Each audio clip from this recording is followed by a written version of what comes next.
In his hunger for vengeance, Adir orchestrated the return of his demonic army. Light was swallowed by shadow. Oh man, this Adir guy sounds really bad and evil. If you worship him, you get to do badass fire magic. You know what, actually, I think he's probably misunderstood. I think I'm gonna join him. Oh yes, hello my fellow lamp bearers. It is time to talk magic. My favorite way to slay in all things souls and souls-like, and that has not changed in Lords of the Fallen. As I'm sure you know, it comes in 3 distinct flavors: Radiant, Inferno, and Umbral.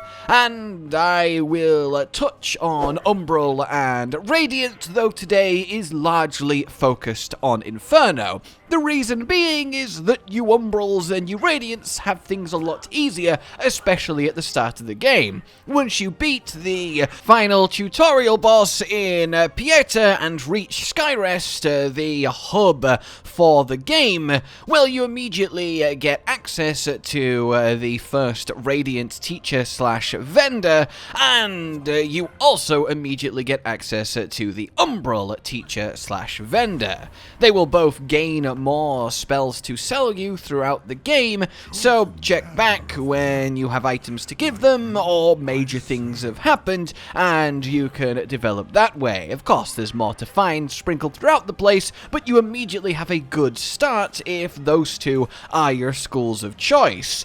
Whereas us Inferno deer worshippers, well, we have to work a little bit more for it because, you know, kind of everyone in Skyrest would probably do a big murder on you if they knew your true allegiance. So I will be going over how to find and unlock the first 2 Inferno spell teachers and vendors, how to grab a particularly powerful set of Inferno spells that are hidden away in the early game, not to mention the best Inferno catalyst you can get early, and indeed some general tips, tricks, and a good starting build if you want to go pure fire magic like I do.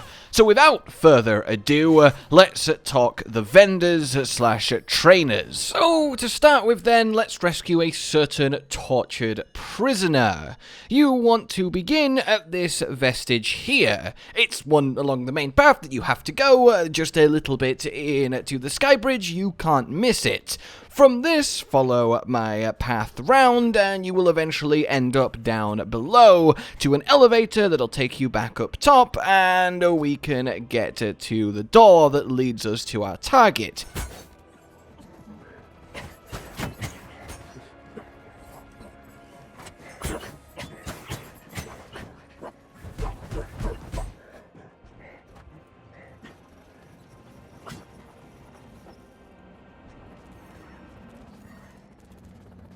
Right here, if you go right instead of left, you will head on your way to get the key that unlocks the said door. You want to do a little bit of Umbral Realm puzzling, and then eventually fully transition to it, and you will go across this lovely spine bridge and soulflay the key out of our friend here. Once you have it then, take the left instead of the right, and open this door using the key. Once you go in here, reach the end of the little walkway and then go up the spiral staircase and you will reach a prison cell. In this prison cell is a tortured prisoner who can't speak due to, the torture device on her head. So we want to help her out. Literally. In this room, then, is a Umbral entity that we can deal with. One of those little eye flowers that you have to find and soulflay the tendrils of. There are 3 in the room, 1 down below, and 1 up top. The other is right next to the entity. Once you have got all 3, it will obviously disintegrate. Behind it is another soulflay that will give you a Inferno Catalyst. Now, this Inferno Catalyst is a C+ versus C- scaling compared to the one that you started with. It also has an extra spell slot, and it is the best catalyst you can get for a while, and you can choose to keep it if you want at this stage. I say that very specifically because what you can now do, and what I would still recommend you do, is go back to the tortured prisoner and give her this catalyst. She will be grateful in her own kind of way, and now you need to simply go rest at a vestige, and when you return, the bars will be melted through and she will be gone. You can pick up the torture helmet if for some reason you want to put it on. Hey, I'm not going to judge whatever you're into. She will then have moved. The place that she will have moved is to the entrance of the boss arena of the first major boss. So run back up the stairs out of Skyrest, and you will find her stood there. This is your Inferno trainer slash vendor, and she will gain spells to sell you as you go on. Initially, though, you can buy the actual flamethrower spell from her, which is really nice. This obviously all starts her questline that you can continue on, but this one is really quite potent.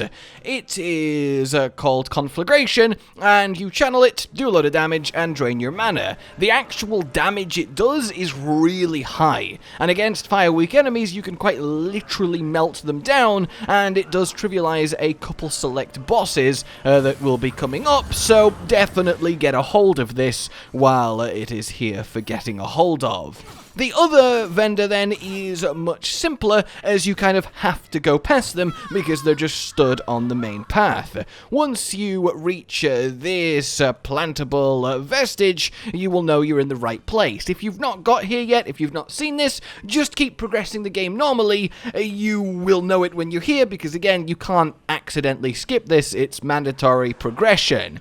It is just where you unlock the skip back up to here, the blind vestige, next to our lovely vestige tender, so again, you'll know it when you see it. In any case, we run and climb down the ladders, or get blasted down them, whatever makes you happy, and call the elevator, and then at the bottom of the elevator, you will find Damaros the Marked, and she will sell you another selection of good Inferno stuff, including 2 axes that if you haven't got already, I would recommend buying a couple of, but we'll get to why that in a little bit. She will also sell you another Inferno spell, Adia's Rage. This gives you a huge boost to your physical damage output. Think of it as the Flame Grant Me Strength of Lords of the Fallen, and is very much worth having. It lasts for a long while, and it's a really potent way to really push yourself over the line if you're struggling to kill something particularly difficult. Oh, and make sure you do buy what you want when you first meet her, otherwise she will move to her next location and you'll have to wait until then to do so. Last up then, let's go grab 1 extra Inferno spell. You want to get 9.5k Vigor and then buy the Skybridge key from the captain here. This will unlock a fair few doors, but one in particular it will unlock is the door next to the blind vestige, which is where we went down the elevator to get to our previous person. However, we want to be going to the left of it, to the right of the vestige tender, and open it up. This is a brutal area, and it will be above your pay grade at the time of getting to it if you do it straight away. However, you can run past all the enemies, of course, and then that's no problem. Eventually, when you do so, you will reach this room.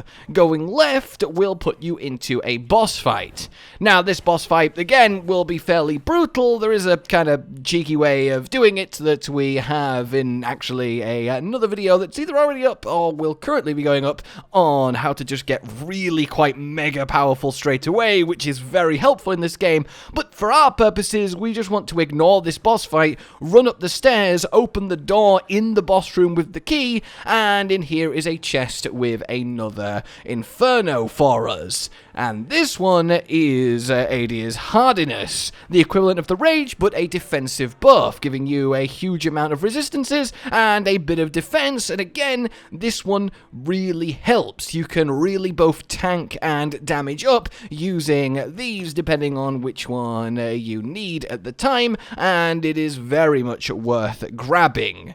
So now that we have achieved that, well, well, let's actually talk Inferno in Lords of the Fallen, at least in the early game state, before, about 4 major bosses or so. It can be a bit brutal to begin as this base class. Of course, so much of your damage comes from literally fire, and the early enemies in the game are resistant to fire. Though once you get to the hub, that is no longer an issue, and you start getting a healthy mix of enemies, and you'll find a lot of ones weak to fire too.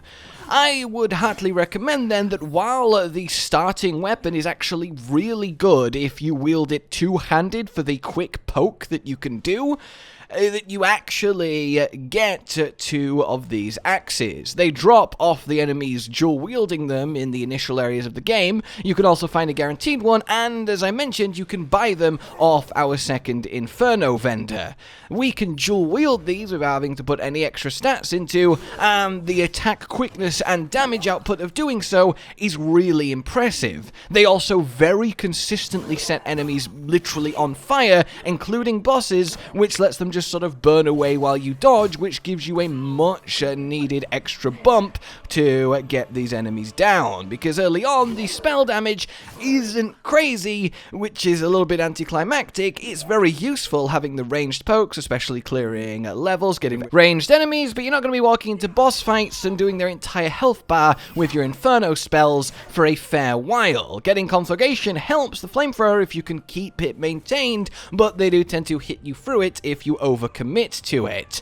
Honestly, the 2 buffs are where it's at. You get this pair of axes, you get AD's Rage, and you just go to town slashing away at everything with your 2 axes, and it really flows and works well, and I think is by far the easiest and most effective way to make the early game as easy as possible as an Inferno start class, and to start bridging the gap before you can get some more reliable, more potent, and spammable Inferno spells later on. Eventually, once you reach the blacksmith and can upgrade them and upgrade your catalyst, things get even smoother for you, and I will be back with a more mid-game magic focused video just like this too, and I hope both this and that you will find and have found helpful.